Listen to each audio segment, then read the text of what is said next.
Before we get started, I wanted to remind you guys to check out this awesome comic by my bro called White Lily. You can even get a free copy of this comic over at pocketjackscomics.com. Again, that's pocketjackscomics.com.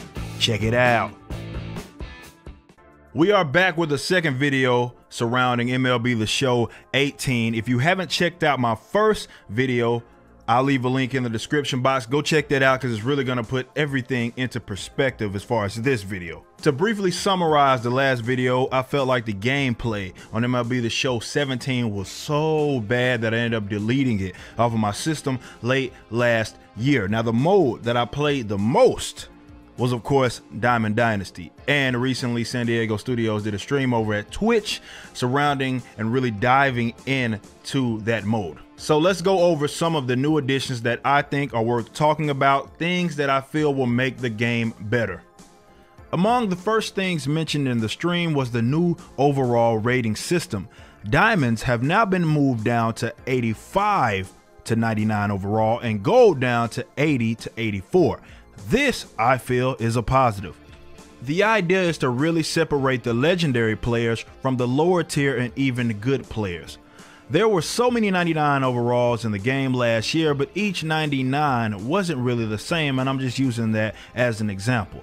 But let's look at this Barry Larkin comparison from MLB The Show 17 and now 18.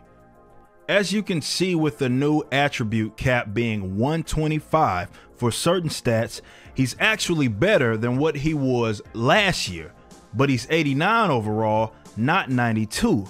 So again, it's about the separation between good, great, and legendary players. Now let's look at Craig Kimbrell. 2012 Craig had one of, if not the best years of all time as a reliever. His per-nines are basically maxed out, and his clutch is as well. So he's better than what he was last year, but he's 97 instead of 99. This new rating system is designed to really separate the good players from the great ones and the great ones from the legendary ones. To put this into perspective, they confirmed that Mike Trout will be the highest rated live series player, but he's not a 99 overall. So I like this new addition to the game.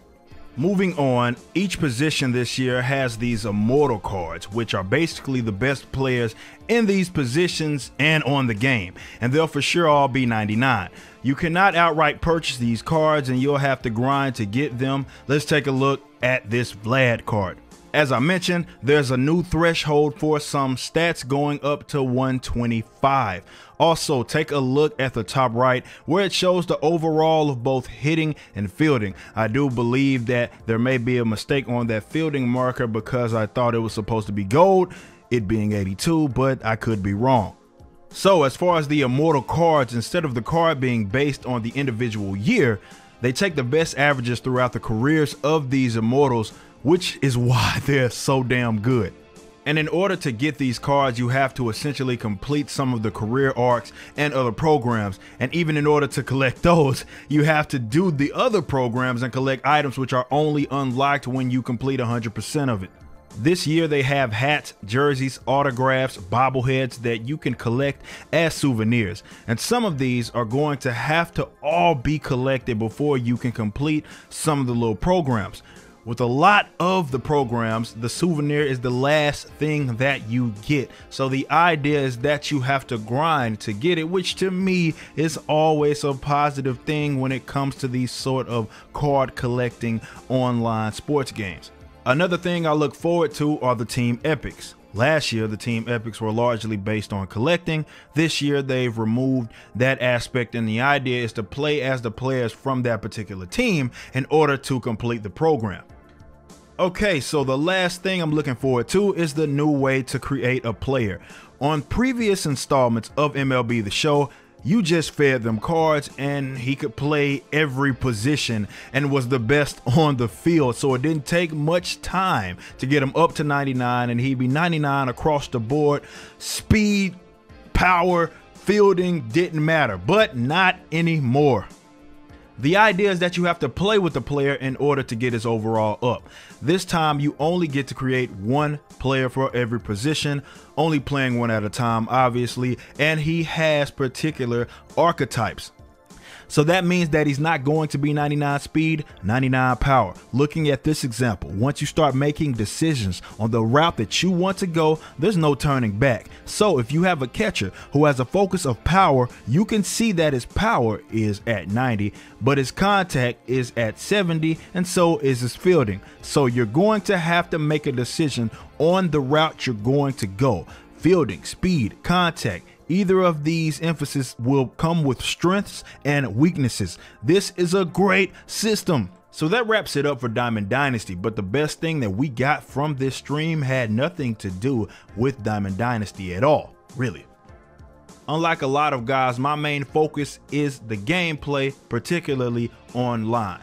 And recently added are these tiers that will trigger these sorts of animations for difficult infield plays. A good fielder will be able to do things like jump throws more often than not, but for weaker fielders, they will not have the ability to do this as often, if not at all. This makes fielding have a greater impact than before, which I think is a huge underrated addition.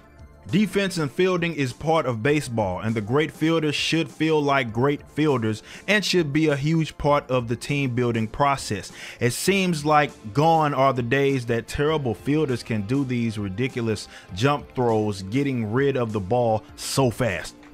Alright guys, as I mentioned in the previous video, I want this game to be good. But it starts with gameplay. It all starts with gameplay. If the gameplay is trash, all of these cool additions don't mean jack, so we'll see. I don't have any stake in MLB The Show 18. I'm gonna give it to you straight. I play a lot of different sports games from FIFA to 2K to MLB The Show and others, and I play all of their card-based modes. I understand that these companies want to make money, and I ain't mad at that. But the pay-to-play schemes are out of control. When you combine pay-to-play with terrible gameplay, it sucks. It's nothing like playing a player that isn't even good at the game, but his players are the best, thus that being the only reason why he'd be winning. I know some people don't mind, hell, they even promote pay-to-play. They say moronic things like, you're just broke, which is nothing but a goalpost shift from the fact that they're generally not even good at the game, or they don't want to grind. I know I'm a bit more radical than most, as I think pay-to-play guys should be put on completely different servers than those that just want to grind and play the game. But there's a lot more parity in baseball, which benefits the show, and with the gameplay overhauls, it has a chance to be the most competitive team building sports game. But y'all let me know, what do y'all think?